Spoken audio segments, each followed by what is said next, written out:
Assalamualaikum warahmatullahi wabarakatuh. Time with Eldezon. Pemirsa, Allah memberikan rezeki di muka bumi ini seluas bumi yang sudah Allah hamparkan. Jadi dimanapun kita berada sebagai manusia, Allah sudah mempersilakan, silakan ambil rezeki di muka bumi ini. Pembicaraan kita kali ini, kami Eldezon selalu menyajikan narasumber yang memang berpotensi di bidangnya. Narasumber kami kali ini adalah seorang pengusaha yang sudah pernah kami undang di pertemuan yang lalu. Kali ini kami mengundang seorang narasumber yang sesuai dengan data dan fakta. Assalamualaikum warahmatullahi wabarakatuh, Pak Abu. Waalaikumsalam warahmatullahi wabarakatuh. Ya, pemirsa, Pak Abu adalah seorang pengusaha, bisnismen. Banyak sekali usaha yang telah beliau lakukan, antaranya usaha truk, desain interior, material bangunan, kemudian baja dan lain-lain. Banyak sekali usaha yang telah beliau kerjakan selama ini. Namun di balik usaha yang sudah dilakukan ini, keberhasilan dicapai ini itu tidak luput dengan usaha, fokus, proses yang cukup panjang. Kita dengarkan kembali atas penjelasan dari Pak Abu bagaimana beliau melakukan semua usahanya saat ini yang sudah berjalan. Silakan Pak. Ya, terima kasih Bu Susi. Ya, seperti yang tadi Bu Susi katakan bahwa sekarang ada beberapa usaha yang sedang kita lakukan. Memang namanya usaha itu bukan hal yang dikatakan susah juga enggak, juga dikatakan gampang juga tidak. Iya. Jadi bagaimana kita melakukan segala sesuatu itu harus fokus, kemudian juga harus komit dengan apa yang sudah kita lakukan, tidak hanya sebatas cita-cita, tapi tidak melakukan apapun. Jadi untuk merintis suatu usaha yang kita inginkan itu perlu usaha yang keras dan fokus. Dan yang terpenting adalah kita harus bisa menjaga reputasi diri kita, bisa membangun kredibilitas kita supaya bisnis kita itu bisa dipercaya sama orang. Dan insya Allah kalau misalnya kredibilitas, reputasi kita sudah terbangun, yang namanya rezeki itu tidak akan jauh dari kita. Intinya amanah ya Pak. Intinya amanah. Betul. Dan memang untuk melakukan atau merencanakan sesuatu untuk membuat satu bisnis itu, yang paling gampang itu adalah kita harus melakukan apa yang kita sudah pahami dulu. Ya. Begitu kita sudah pahami seluk-beluknya atau apa yang kita ingin bisniskan itu jalannya lebih gampang. Karena kalau kita masuk di dunia bisnis ini seperti kita masuk di dalam hutan gitu ya. Begitu kita masuk di dunia hutan itu kita tidak pernah tahu di dalam hutan itu ada apa. Apakah ada harimaunya, apakah jenis binatang buasnya itu gajah atau apa. Jadi kita sebelum kita memasukin hutan itu kita harus tahu dulu jenis binatang buas yang akan mengganggu kita itu apa. Itu yang nanti kita persiapkan, sama seperti di dunia bisnis juga. Jadi pada saat kita masuk di dunia bisnis, sebelum kita selain kita harus paham apa yang akan kita jadikan sebagai core bisnis kita juga harus pahami ini halangan yang akan terjadi seperti apa. Itu sebagai antisipasi. Dan insya Allah sih yang namanya kita sudah berusaha, sudah melihat halangan apa yang akan terjadi, ya pasti akan jalan keluarnya apabila terjadi halangan-halangan yang kita hadapi selama kita melakukan atau merintis bisnis tersebut. Gitu. Berarti tentunya pasti harus punya ilmu dulu ya Pak. Betul. Ilmu, kemudian kita pahami apa yang akan kita jalankan usaha ini ya Pak. Ya. Karena itu akan menyangkut dengan kredibilitas kita jangka panjang. Betul. Dalam usaha ini. Ya. Ini selama menjalankan sekian banyak jenis usaha, apa Pak yang paling penuh tantangan. Apa nih dari berkah atau apa? Ya, sebenarnya semua bisnis itu semua tantangan ada tantangannya ya, Iya sih. dan semua juga ada risikonya, dia juga keuntungannya juga beda-beda. Iya. Saya contohkan misalnya pada saat saya memulai satu usaha yang pertama itu adalah trucking ya, Iya. ekspedisi pengiriman barang, bisa juga disebut transporter gitu ya. Kebetulan saya memahami itu karena waktu saya bekerja sebelum saya kecil itu saya juga di bidang logistik, jadi saya paham. Saya sudah punya rekanan di situ, saya punya networking yang cukup ya. Dan alhamdulillah juga selama kita menjadi logistik ini juga mungkin mereka melihat kita itu bisa dipercaya. Iya. Akhirnya mereka mengajak kita untuk bisa kerjasama. Dan saya paham itu. Dan risikonya memang nggak gampang rupanya. Karena apa? Karena kita kan punya truk.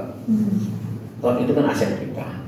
Kemudian di dalam aset kita itu kita juga muat barang orang lain yang harus kita antarkan. Sedangkan yang membawa ini adalah orang lain yang kita tidak pernah tahu.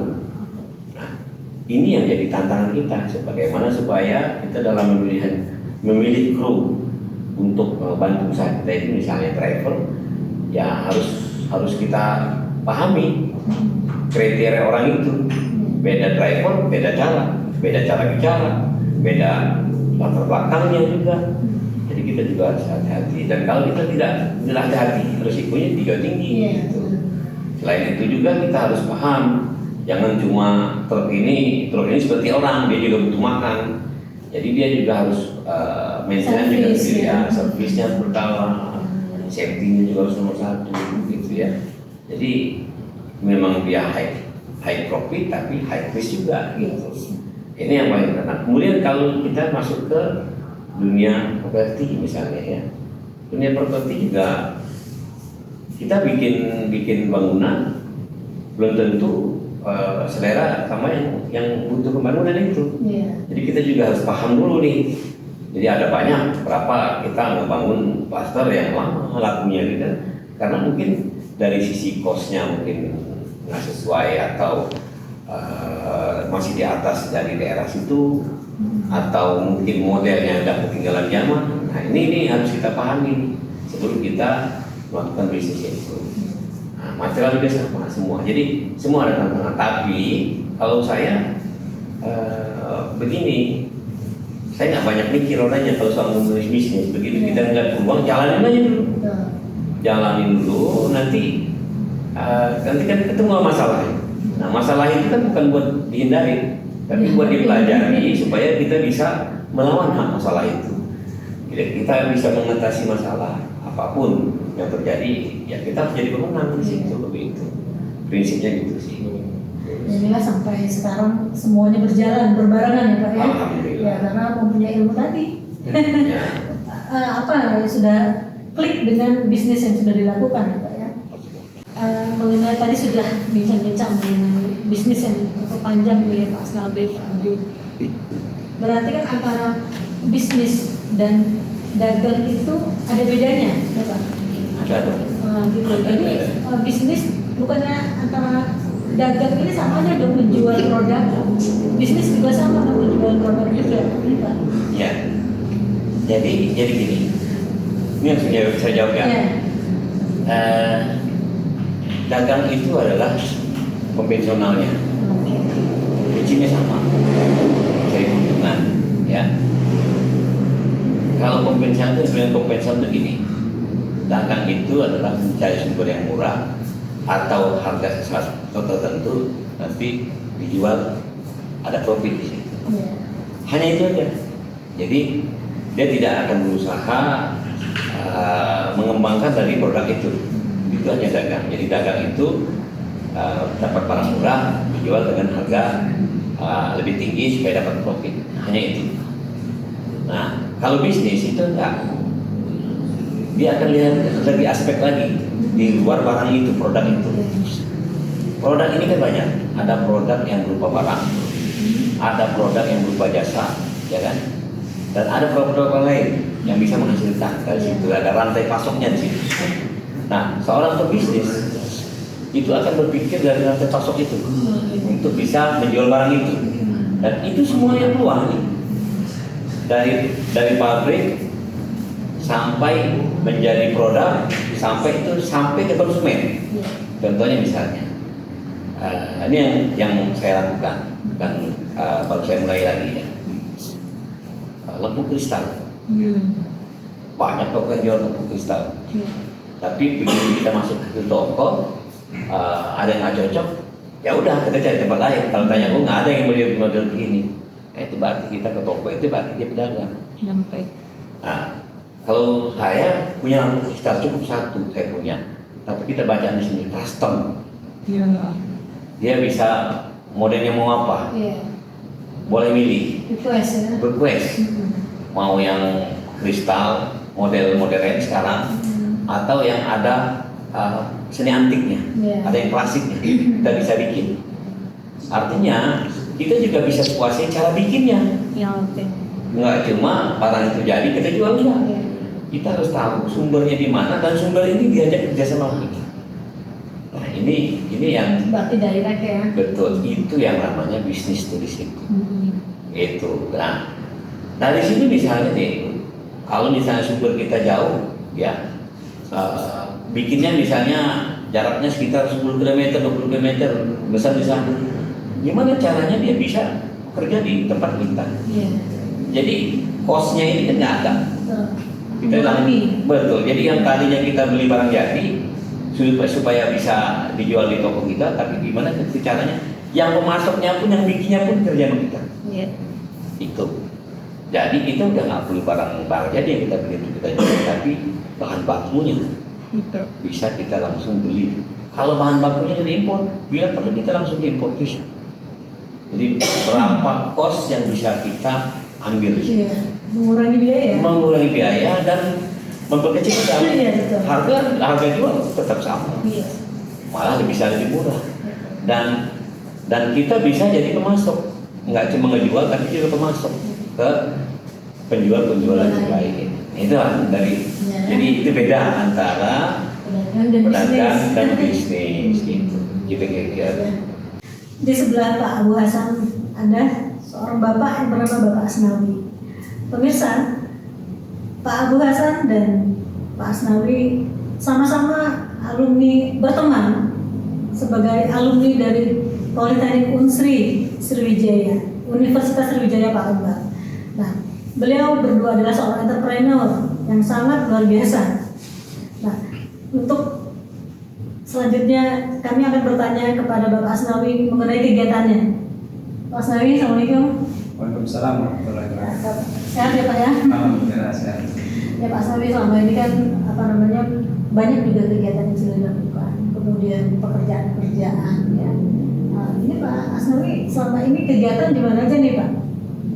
Setelah dari Politeknik Unsri. Alhamdulillah saya sejak dari Politeknik langsung merantau ke Jakarta. Itu tahun 2000 selesai, sudah ijazah sudah dapat, saya langsung berangkat ke itu. Merantau ya. Ya, sejak di sini alhamdulillah sih rekan-rekan alumni waktu itu, terutama di alumni Margahayu waktu itu. Jadi kita ada semacam mes lah gitu kan. Jadi alumni ini sangat itu membantu dalam tempat kita tinggal seperti itu kan. Seperti markas lah gitu kan. Nah di situ sebenarnya sisi alumni itu sangat terbantu akan hal itu gitu, karena mereka pendatang baru dari sini gitu kan, belum ada tempat tinggal, apalagi mereka bukan penduduk sini gitu kan, merantau. Di samping itu kita juga melamar pekerjaan lah gitu. Pekerjaan ya banyak perusahaan-perusahaan industri yang kita apply gitu, melamar buat pekerjaan di sana.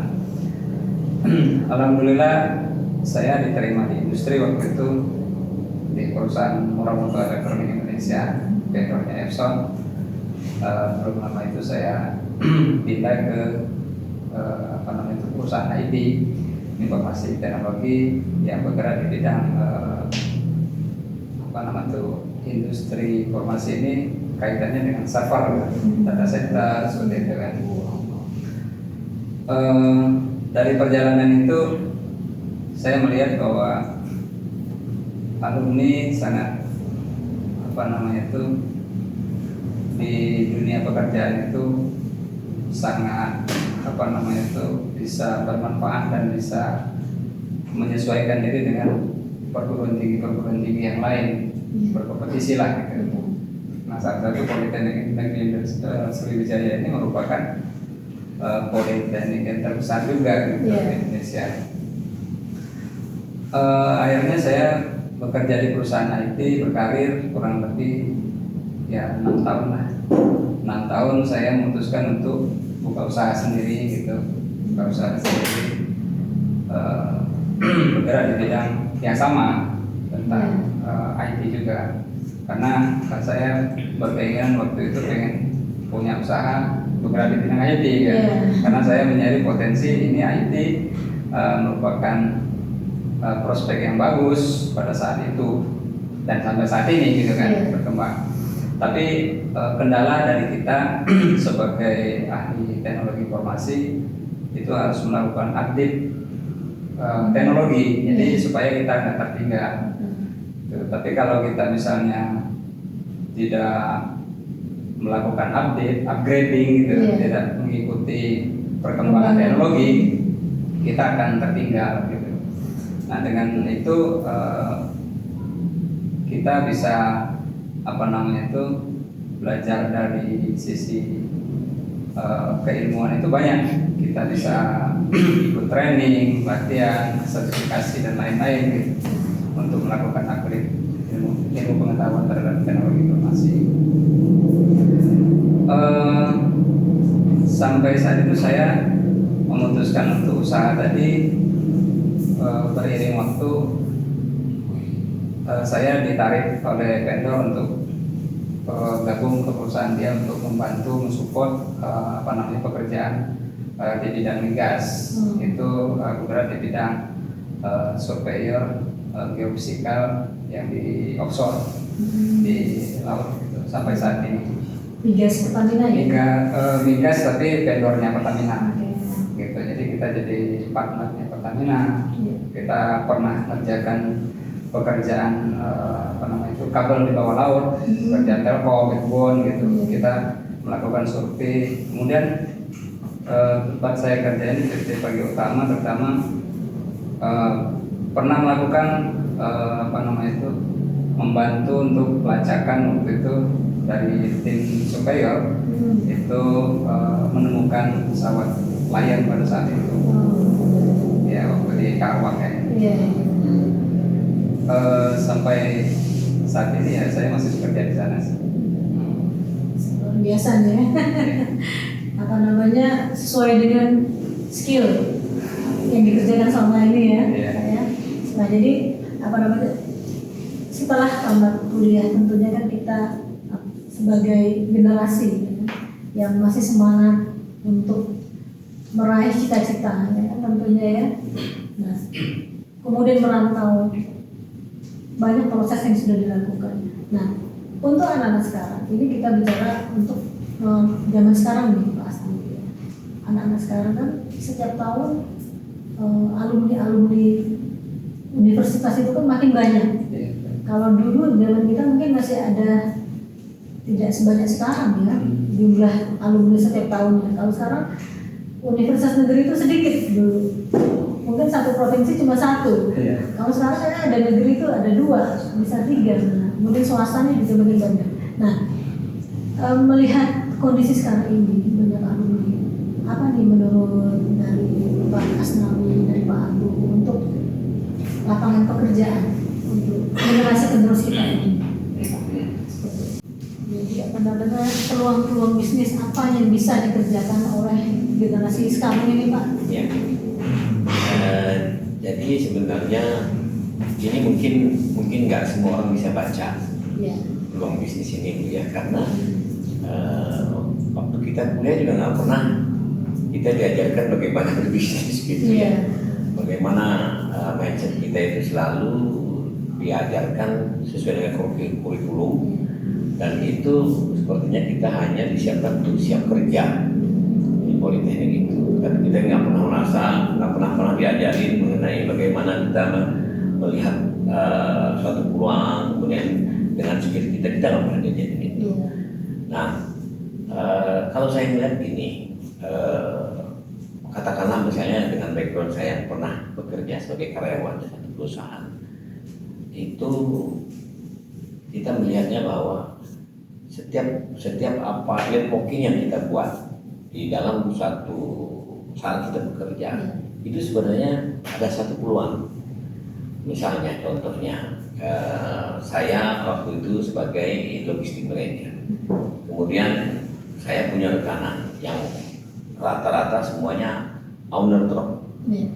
Nah, untuk bisa ketemu, untuk bisa kenal sama owner truk itu kan sebenarnya kalau kita bukan menjabat satu posisi kan susah.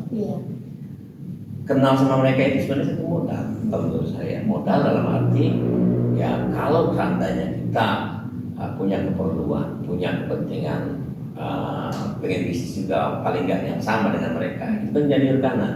Dan itu bisa dijadikan sebagai rekanan bisnis kita. Itu satu. Kemudian ada juga misalnya banyak perusahaan dulu sebelum di perusahaan yang saya lakukan, saya di perusahaan Jepang. Nah, itu ada pekerjaan yang misalnya pasang kabel. Kabel kebetulan saya dulu di elektronika ya. Nah, di elektronika dulu masih sistem transistor, nggak seperti sekarang ya. Jadi ada perkabelannya itu harus disambung, ada dipotong gitu kan. Nah, perusahaan besar itu tidak akan mau itu motong-motong yang begitu, kan dia butuh tenaga kerja lagi dan butuh orang yang memang tempat untuk mengerjakan itu. Dan buat mereka itu adalah pekerjaan yang tidak punya nilai tambah walaupun dibutuhkan oleh itu. Nah, itu sebenarnya kita bisa menjadi subkon dari itu. Jadi perusahaan-perusahaan besar yang punya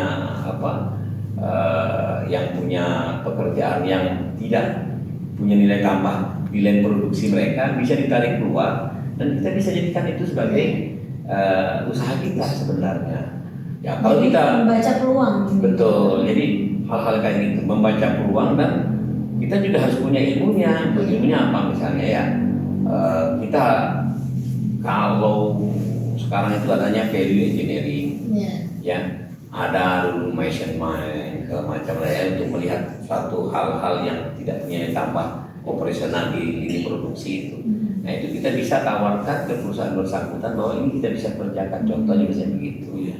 Atau ada spare part yang memang perlu proses yang nggak perlu di dalam tapi di luar, nah itu kita bisa kerjakan. Itu peluang sebenarnya. Dan kalau kita mensupport atau mensuplai satu barang itu kan sifatnya konsum ya. Jadi dia nggak sekali beli putus gitu, tapi terus gitu. Walaupun mungkin profitnya sedikit, tapi kalau terus menerus kan jadi banyak. Nah, seiring dengan waktu kita bisa belajar dari proses itu. Dan saya yakin begitu kita tahu dan menjalani proses bisnis itu, semua bisnis itu prosesnya sama.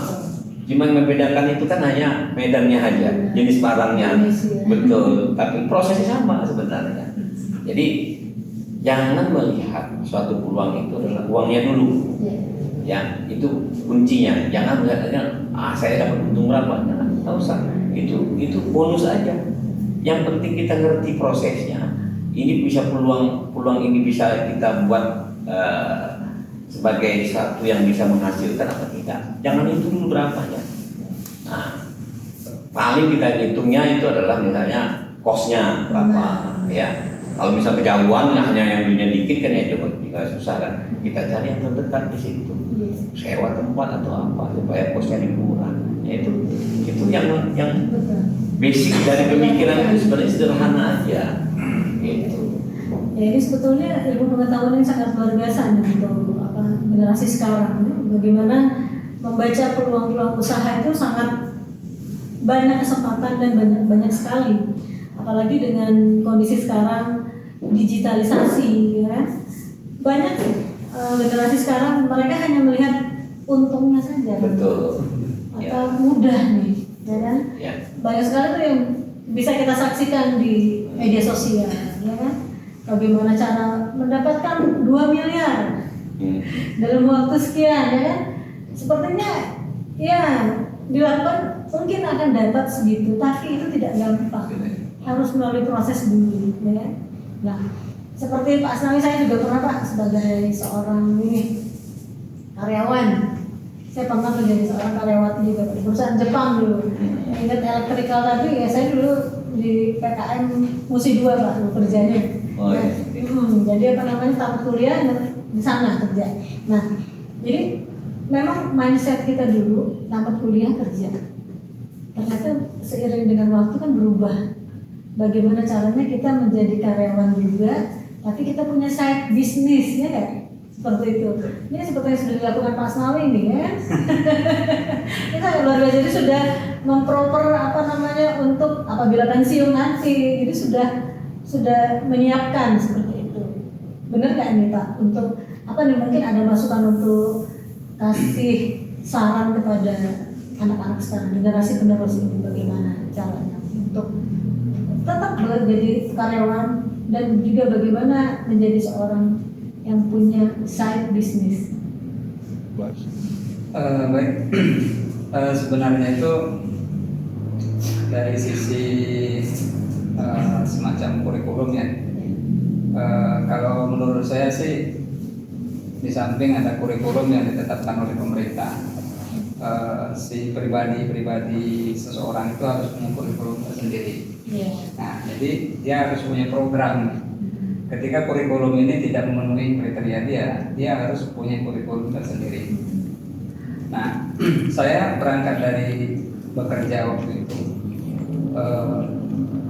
Pada saat saya bekerja itu, yang saya pikirkan itu setelah saya kerja di perusahaan ini, saya nanti bisa buka usaha apa? Gitu. Wah, saya ini pengen berusaha di perusahaan IT, misalnya usaha IT. Nah, saya minimal itu saya harus punya pengalaman pekerjaan yang harus saya tekuni itu adalah di bidang IT. Nah, makanya saya waktu itu keluar dari Muramoto, di dalam mas itu saya melamar di perusahaan memang khusus IT. Karena langkah saya ke depannya setelah saya kerja berapa tahun, saya udah punya target harus usaha IT gitu, usaha sendiri gitu. Nah, pada saat itu seperti itu. Akan tetapi untuk saat ini, menurut saya teknologi yang sangat berkembang untuk saat ini memungkinkan bisa melakukan deteksi secara dini para generasi muda, terutama di tingkat SMP, SMA sampai ke perguruan tinggi. Ada namanya itu tes bisa mengetahui minat dan bakat secara dini. Jadi passion mereka nanti itu akan ketahuan. Setelah mereka tamat itu mau ngapain itu udah terprogram gitu kan. Jadi misalnya saya pernah ada teman saya itu punya aplikasi yang bisa melakukan minat dan bakat itu bisa ketahuan secara dini. Nanti mereka melakukan tes, mereka ini passionnya kemana. Nah, itu yang dipupuk. Jadi dari generasi saat ini mulai dari SMP itu udah bisa ketahuan dia ini mau kemana. Saya jujur waktu kuliah itu, kenapa saya mengambil elektro? Saya pengen kerja di pabrik. Waktu itu, ya kan? Jadi saya memikirkan, nah zaman sekarang nggak tahu dia. Jadi bisa jadi keinginan orang tuanya. Kamu kuliah di sini, tapi passion dia tidak di situ. Ya kan? Jadi pada saat dia bekerja pun dia akan tidak sesuai. Jadi sebenarnya itu passion itu akan bisa tahu setelah diketahui hasil tes tadi, maupun setelah dia bekerja. Oh, saya ini cocoknya di sini, semacam ke Abu dia, oh passionnya di sini, saya cocok nih. Nah, dia dengan begitu kan bisa berkembang gitu kan. Berarti ini perlunya komunikasi antara orang tua, anak ya. Ya, betul. Nah, jadi perlu sekali minat dan bakat ya kan? Minat bakat. Nah, dengan teknologi saat ini itu sangat memungkinkan bisa diketahui. Iya. Jadi setelah berapa bulan itu dites, oh dia ini. Nah, dia dikhususkan kemana, dia harus dilatih kemana, itu akan lebih lebih bagus dibandingkan dia, kamu selesai aja nanti kuliah, nanti pokoknya kerja lamar gitu. Iya. Nah, sebenarnya itu bisa dilakukan secara dini sebelum dia masuk ke jurusan yang dia pilih, itu bisa diketahui. Jadi misalnya tamat SMA nih, sebelum dia tamat SMA kelas 3 itu dilakukan tes, nah dia mau jurusan apa nih? Iya. Nah, orang tua juga harus mendorong, sebagai orang tua juga harus memberikan support. Oh, anaknya passionnya misalnya di perhotelan, ya dia passionnya bisa masak misalnya gitu kan. Nah, itu harus didukung, dia harus disekolahkan di perhotelan pariwisata gitu kan. Atau dia misalnya hobinya jadi pilot, ya dia dibantu lah pada saat dia kuliah itu di bidang apa gitu. Nah, kebanyakan kita dari para orang tua itu terkadang yang penting kamu belajar aja, boleh gitu. Ada semacam dorongan paksaan juga seperti itu gitu. Akan tetapi dengan istilahnya itu dengan dia menyukai passionnya, dengan dia menyukai apa yang di bidang dia, itu akan lebih terarah, terukur, dan nanti kedepannya juga akan lebih baik menurut saya. Dan ini kan dengan perkembangan teknologi sekarang, kita kan Pak Hasnawi ya, anak-anak dari kecil itu sudah pegang HP masalahnya, ya enggak? Nah ini yang terkadang kita banyak orang tua yang sekarang ini, mungkin yang masih muda lah, yang masih muda, mereka itu kurang memahami bakat dan minat anaknya ini. Kadang mereka juga kurang jeli. Banyak beberapa permasalahan yang terjadi ya selama ini, memang terkadang komunikasi antara orang tua dan anak ini kurang.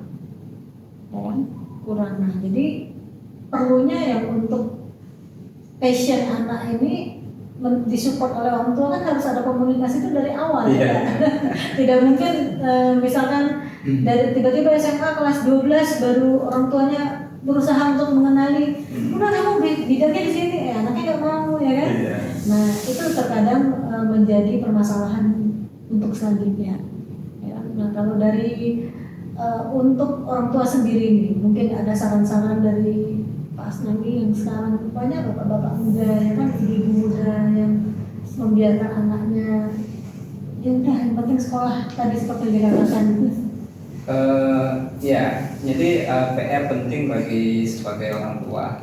Ya, alhamdulillah saya ada 2 anak gitu ya, yeah. Putra dan putri. Dengan kecanggihan teknologi saat ini, kalau dulu kan kita harus keluar gitu ya, baca koran, gitu. Cari majalah, harus jalan keluar. Kalau sekarang udah di tangan semua kan. Betul.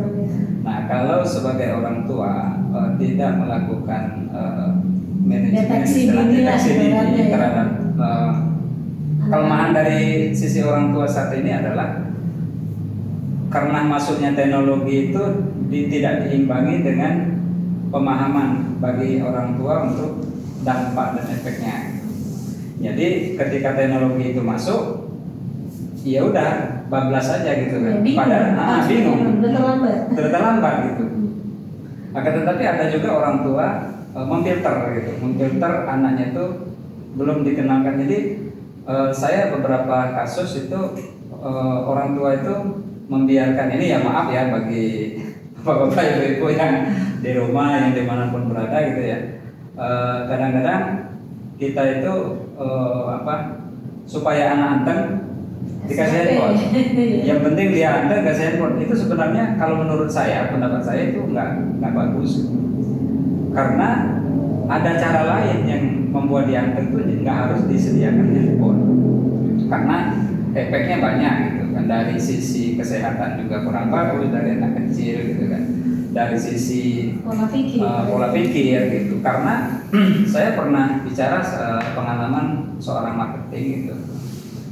Seorang marketing ini dia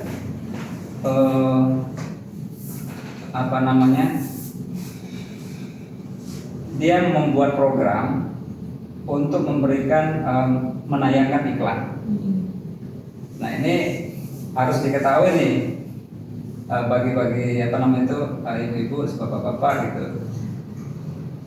ketika informasi itu ditayangkan ke alam bawah sadar anak, itu akan masuk ke dalam diri dia, alam bawah sadar itu setelah 3 kali tayang, apalagi lebih dari itu. Itu udah masuk secara nggak sadar. Nah, program marketing rata-rata itu dia kalau dulu kita iklan di TV itu kita pernah lihat iklan itu 3 kali. Nah, sebenarnya dia pengen memasukkan tuh. Nah, gimana teknologi saat ini hampir setiap detik diakses. Nah, itu yang akan meracuni gitu. Generasi-generasi yang generasi yang saat ini gitu. Anak-anak terutama orang tua yang masih muda gitu. Anak-anaknya mungkin masih TK, SD gitu ya. Nah, belum disibukkan lagi kegiatan orang tuanya gitu kan. Jadi udah dilepas gitu aja. Ya udah nggak ada filter, nggak ada ya terus terang pengalaman saya anak perempuan waktu itu yang pertama saya karena udah tahu teknologinya, akhirnya saya ketika ngasih handphone itu saya terbetit. Jadi dia nggak sembarangan buka akses semaunya dia gitu. Jadi harus saya batasin, dan itu pun ketika dia bosan dia akan ngilang sendiri karena dia udah jenuh dengan itu gitu loh.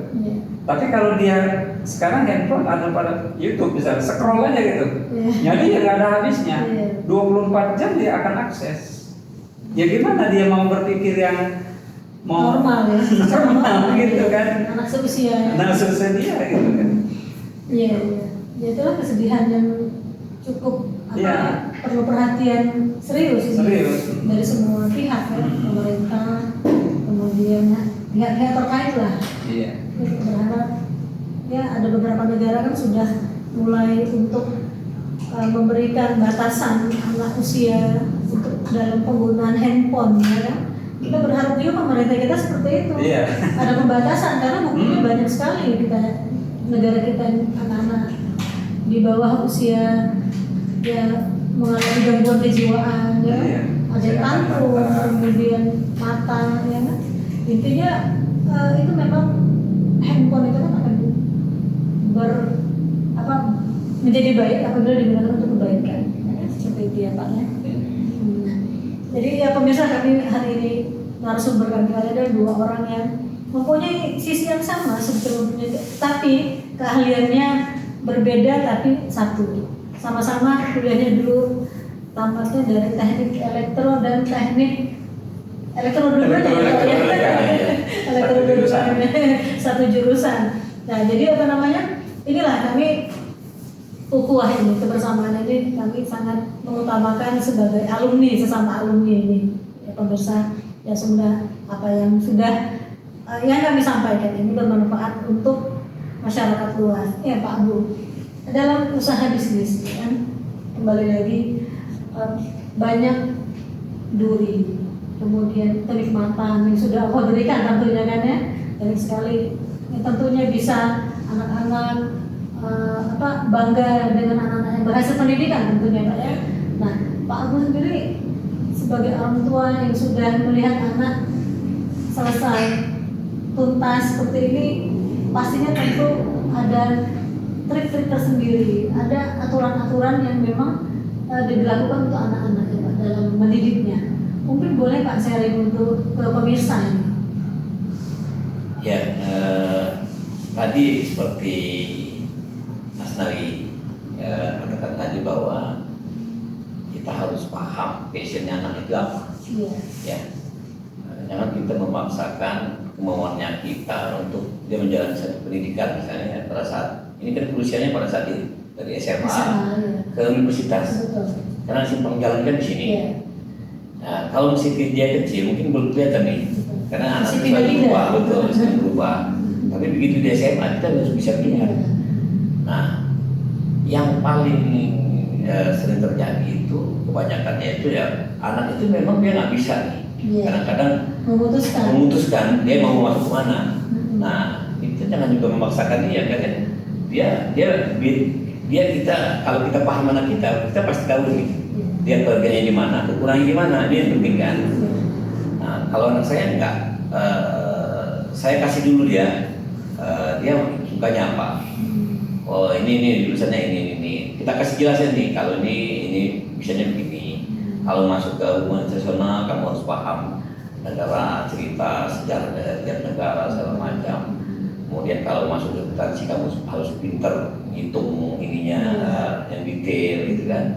Jadi ada kalau anak kita misalnya pada saat dia di SMA hitungnya kurang, tapi dia jago misalnya di pelajaran lain hafalan, ya berarti jangan masukkan ke matematika, akuntansi misalnya.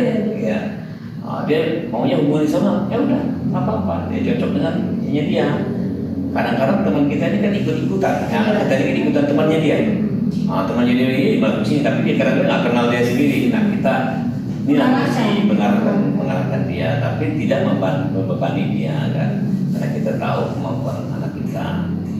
Nah ini salah satu anak saya ya, dua-duanya saya lepas dia maunya apa, tapi saya paham nih sama ibunya, kita udah tahu nilai dia dari calon kelas 1 SMA, kelas 3 kita pantau nih dia jagonya di mana, kita tahu anak kita itu. Nah begitu dia kelas 3 pada saat penentuan kita udah tahu historinya dia, passionnya seperti apa gitu. Nah, silahkan ke dia milih dulu maunya apa, baru kita arahkan. Dan ya alhamdulillah ya sampai sejauh ini lancar. Yang pertama kan udah kerja di sana. Yang kedua sampai sekarang tahun ini dia selesai dan nilainya juga bagus ya. Nah, yang ketiga ini SMA sama. Jadi dia hobinya apa, kita koordinasi sama guru. Kan kita dipanggil tuh. Nah, guru juga ngasih masukan, dia jagonya di sini Pak, ini dia ngasih masukan ya. Kalau cocok sama kita ya alhamdulillah. Berarti kita punya patokan buat mengarahkan anak kita kan. Jadi harus ada timbal balik semuanya. Ya kita ada komunikasi ya Pak. Betul. Komunikasi memang orang tua itu tidak hanya cukup untuk membiayai sekolah, mengeluarkan uang ya kan, atau hanya menyuruh belajar, ya. Tapi kita perlu sekali untuk mengenali siapa anak kita ini. Ya. Yang memang mengalami degradasi saat ini ya kan, untuk antara sosial ekonomi yang disebabkan oleh digitalisasi ini sangat berpengaruh kepada hubungan keluarga, baik orang tua, suami, anak, atau istri ya. Karena semua masing-masing mempunyai kesibukan. Kesibukan untuk membuka HP, handphonenya ya. Nah inilah mungkin Pak Abu ada trik-trik sendiri. Sekarang sudah berapa anniversary nih Pak, tahun 2006 ini? Kita tadi yang ke 20 tahun 298 ya. 98 sekarang 28. Kan ke 28. 28 ya Masya Allah. Udah lewat, perunggunya udah lewat. Ya. Menuju ini Perak 30 Perak. Semuanya sehat ya. Sehat, berkah semuanya Pak. Ya, dalam berkeluarga pun kita harus mempunyai metode. Ya. Apalagi kita dalam menuntut ilmu ya Pak. Ya. Kemudian menuntut ilmu ini metode-metode apa sih yang harus diberikan kepada anak kita ini ya, baik di rumah maupun di sekolah. Nah, ya itu tadi kita juga jangan sampai menempatkan anak ini di sekolah yang tempat yang kurang cocok untuk anak kita, itu kita juga perlu perhatikan ya, untuk saat ini. Nah, mengenai pergaulan ya Pak, anak-anak sekarang. Ya. Menurut Pak Abu sendiri apa sih yang baiknya dihindari, kemudian bagaimana hubungan dengan orang tua? Ya. Saya kalau melihat ini yang paling penting ya, anak itu ya, kuncinya satu, dimanapun dia berada, dia harus merasa paling nyaman itu ada di rumah. Ya. Jadi apapun kesalahan dia harus tetap kangen di rumah. Itu kuncinya. Nah, artinya gini, bukan berarti kita itu nggak ngontrol anak kan? Tapi kalau misalnya anak tersebut dia bergaul kan kita nggak bisa kontrol di luar dari temannya sama siapa. Tapi paling nggak yang akrab, teman akrabnya dia kan kita tahu. Orang tuanya siapa, orang tuanya kerjanya apa, paling nggak kan begitu. Iya. Jadi kita tahu nih dia berteman sama siapa. Kemudian kita juga harus bertemu sama guru, ya temannya siapa-siapa, cara pergaulan anak kita di sekolah seperti apa, kita juga tahu. Dan sekolah selalu memberikan informasi itu ke orang tua. Jadi kalau menurut saya ya kita itu harus benar-benar sama anak itu merasa nyaman, kemudian dia juga harus bergaul di yang kita kenal, dan yang paling penting ini tidak orang beriman ya. Iya. Kalau orang beriman itu ya artinya kita tanamkan bahwa ya namanya anak kan kadang-kadang sholat, kadang-kadang, tapi palingnya pada waktunya di rumah, pada waktunya sholat ya harus sholat. Iya. Ya, mengingatkan dia. Mudah-mudahan dengan rumah yang kita sudah kondisikan seperti itu, paling tidak dia tahu bahwa mana yang salah, mana yang benar, kan itu. Jadi kalau misalnya pada saat di luar pengawasan kita, dia bisa mengontrol diri sendiri. Oh ini nggak boleh ini begini. Atau dia berteman sama siapapun, tapi begitu dia tahu sifat temannya yang nggak cocok buat dia akan menyingkir sendiri, gitu, tidak akan mudah terpengaruh. Itu penting, tapi kuncinya tetap satu, dia harus merasa paling nyaman di rumah. Rumahku adalah surgaku, itu yang paling penting. Karena dari situlah dia berasal, dan dari situlah dia harus tempat dia mengaji. Tapi kalau misalnya komunikasi kita anak udah susah, anak salah sedikit main dibentak, misalnya dia ngerasa takut, gimana? Sama siapa dia kalau ada masalah untuk mengadu, ya kan? Orang tua Jadi ke rumah tertutup ya. dia, orang tua sama anak selalu kalah, misalnya apa-apa nggak boleh. Tapi anak juga karena dia ngerasa tidak ada tempat dia curhat, ujung-ujungnya ya keluar Ke tempat yang salah ya. ke tempat yang salah, karena anak apalagi umurnya SMA itu. Iya, masa-masa Iya. transisi itu. Betul, dia mencari identitas dia. Iya. Dan itu kalau nggak ada apa yang Pengawasan dari pengawasan orang tua. dan ngerasa dia tidak ada yang dia segani, dia tidak akan seperti lost control lah. Ini paling krusial sih. Jadi kuncinya ya itu tadi ya, yang saya bilang berkali-kali bahwa anak itu harus merasa rumah pada surga. Dia harus merasa nyaman dan dia merasa harus terlindungi. Iya. Ya kan Pak Abu, kita Pak Asnawi, kita sebagai orang tua, pencapaian yang paling sukses itu ya adalah apabila anak-anak ini menjadi orang yang sukses juga, berhasil di bidangnya ya kan? Ya. Mungkin dia kerja, tapi itu adalah satu kebanggaan yang tiada tara bagi orang tua, ya Pak. Ya kan? Nah ini semua adalah berkat dari perhatian, bimbingan, arahan dari orang tua tentunya ya Pak. Seperti Pak Abu kan dua-dua anaknya di Jepang ya Pak ya. Ya. Yang paling kecil tadi SMA. SMA, di Nah Depok. jadi dengan terkadang kita sebagai orang tua ini merasa harta itu banyak, tapi kalau anaknya bagaimana rasanya sepertinya nggak ada gunanya ya enggak? Seperti itu. Nah jadi kita berharap kita mempunyai keluarga yang sakinah mawaddah warahmah ya. Amin. Amin. Anak-anak juga yang soleh-solehan. Amin. Itu yang berharap sekali kita. Dalam pencapaian, setiap manusia itu kan mempunyai impian, dream dalam keluarganya. Ya. Tapi memang semua itu tidak luput dari ujian, ya kan? Dari 3 anak misalnya, tidak semua anak ini semuanya gampang dalam Betul. mendidiknya, dalam pengarahannya ya kan? Pasti ada salah satunya nih Pak ya. Nah jadi intinya untuk orang tua yang mempunyai anak seperti itu nih, bagaimana nih Pak Abu yang sudah mempunyai anak yang sudah cukup dewasa pengalamannya? Ya. 3 anak saya ini semuanya beda-beda. Ya. Yang pertama perempuan.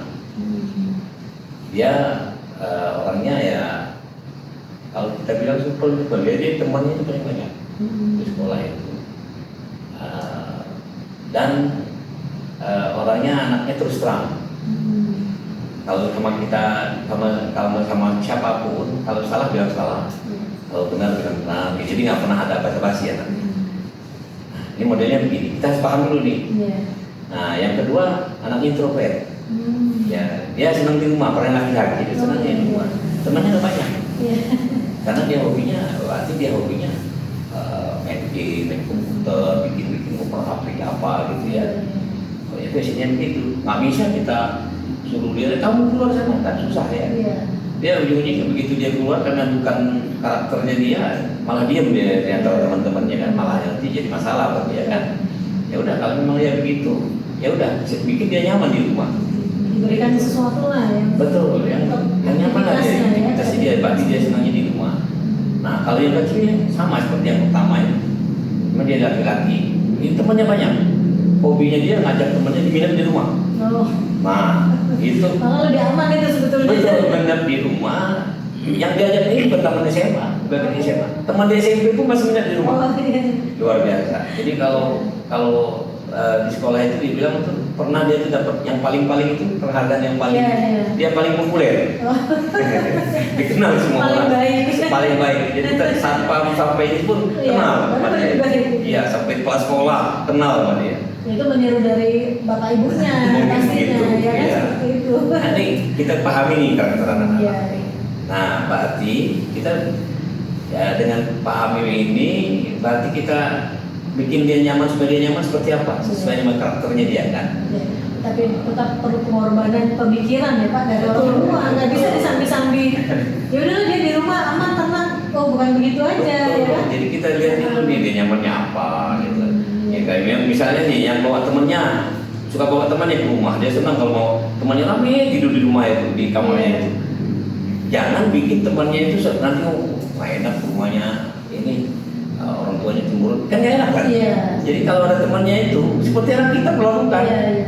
Jadi kita juga beramah tamah juga. Betul. Jadi ada anaknya itu kita kenal nih. Merasa bagian dari. Betul. Jadi begitu ada temannya itu walaupun kita nggak kenal, dia langsung cium tangan segala macam ngobrol sebentar di situ lagi ngapain ya? Jadi kita ramah-ramah dengan anak kita gitu. Ya merasa nyaman. Iya. Itu di situ. Nah, jadi dia juga party, hobinya dia itu ngumpulin teman kita support gitu ya karena temannya juga nggak cerita nggak macam-macam jadi semua nyaman. Yang tadi dia bilang rumahku ada surga itu kuncinya kan. Iya. Mau dia bergaul di luar, mau dia di dalam ataupun karakter dia tetap merasa nyaman. Kita nggak usah ngatur-ngatur terlalu ngatur. Jadi kalau saya itu kuncinya sederhana itu aja isinya. Nah, nanti kedepannya ya dia akan ngatur sendiri dengan kebiasaan yang di rumah. Walaupun dia jauh di negeri sana kita nggak pernah tahu bergaul sama siapa, tapi dia udah bisa tahu bahwa oh ini nggak boleh sama bapakku, ini nggak boleh sama mamaku yang model ini gitu ya. Mau temannya pasti mau apa dia enggak, karena dia nggak biasa yang begitu gitu ya. Tapi kalau saatnya nanti dia misalnya mau pesta apa, dia tahu pesta yang mana yang bisa dia ikutin ya kan, yang sesuai sama mungkin yang diajarkan di rumah. Gitu. Walaupun mungkin ada budaya yang tempat dia tinggal sekarang beda. Tapi kalau orang yang memang tidak kondisikan seperti itu, ya insya Allah ini ya pernah kita ngomong gini Bu ya sama anak saya yang luar yang jauh ini. Memang kalian di sana jauh, papa, mama sudah pernah melihat kalian, tapi kita punya Tuhan yang bisa melihat kalian dimanapun kalian berada. Yang aja itu, ya cukup itu. Biar Tuhan yang menjaga dia. Iya. Pemirsa parenting tadi dari bapak-bapak ini parenting ya yang sangat boleh dibuat dicontoh bagaimana memberikan rasa nyaman itu ke anak-anak. Ya karena rumah adalah surga, baiti jannah. Itu sudah tidak bisa ditawar lagi. Di dunia ini paling nyaman itu adalah di rumahnya sendiri. Mau rumahnya kecil, besar, bagus, jelek menurut orang, tapi apabila itu nyaman, insya Allah anak-anak kita pun akan nyaman. Nah semua ini adalah yang mengkondisikan semua ini adalah orang tua. Nah bagaimana orang tua mengkondisikan anak-anaknya ini supaya nyaman di rumah? Nah harus ada pengorbanan dan cara tersendiri, metode sendiri dengan cara mengenali dirinya anaknya sendiri, karakter anaknya. Tidak mungkin kita bisa membentuk suatu lingkungan yang nyaman apabila kita belum mengetahui karakter anak-anaknya seperti itu.